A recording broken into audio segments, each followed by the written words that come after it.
Cambridge University College and a Paris museum have handed back cultural artefacts looted from West Africa during the colonial era, setting a precedent that will pressure other Western institutions to return similarly stolen works. Yes, well, Jesus College, Cambridge returned a sculpture of a cockerel taken by British troops in 1897, one of hundreds of bronzes pillaged from the once powerful kingdom of Benin, located in what is now known as Nigeria. Well, Germany has apparently agreed to start returning Benin bronzes held in its museums next year. The University of Aberdeen said it would return a Benin bronze that depicts the head of a king, and the British Museum has spoken about opportunities for sharing and displaying items from its collection in Nigeria, but has never said that it would transfer ownership. Well, the Nigerian government thanked Jesus College for being a trailblazer and said it looked forward to the return of the artefacts by other institutions. And now joining us live from Nigeria is the international news anchor Sulaiman Aledeh. Thank you, Sulaiman, for joining us. I mean, obviously, the Nigerian government has welcomed this, but some of the critics of this move might say that actually if it's in the UK, if it's in British museums, if it's in British institutions, then it's going to be seen by thousands, if not millions of more people. What do you think about that argument? First, I must commend GBNews for actually putting that correctly by using the right word, looted.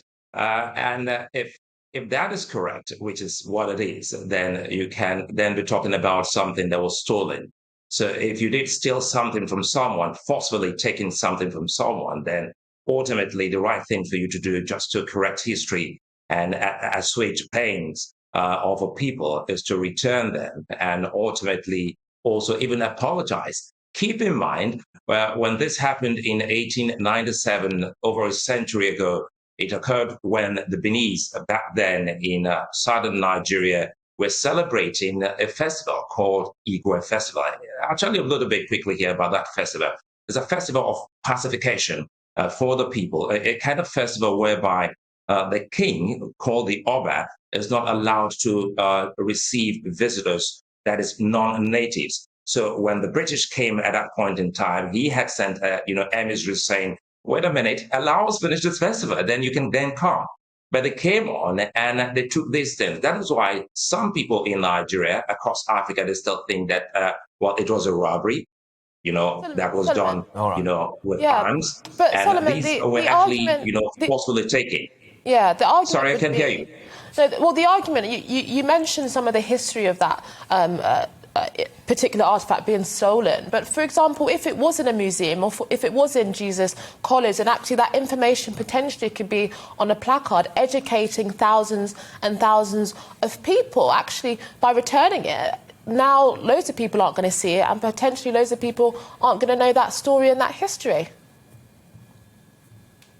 Again, let's bring this analogy for the fact that I have a book, sitting pretty in my shelf, and I refused to read the book, and you came and stole it. It's still a case of a theft.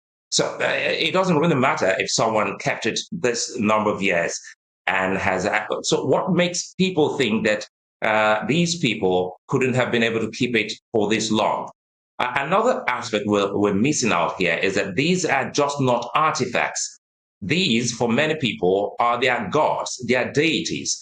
You can actually separate a lot of people from Africa from these so-called artifacts. For an average, African or Nigerian and the Beninese, they still see these artifacts as their, guardian angels, their personal gods. So they've been taken. So it's a potpourri of issues we bring it up here for people whose history and culture was truncated and also the land desecrated.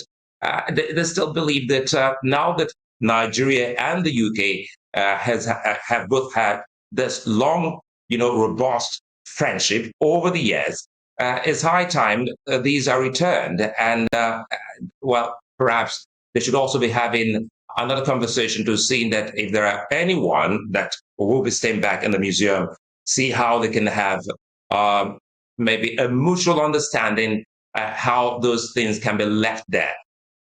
Basically, the take here is that not all artifacts are actually artifacts. Yeah. Some are the people's gods.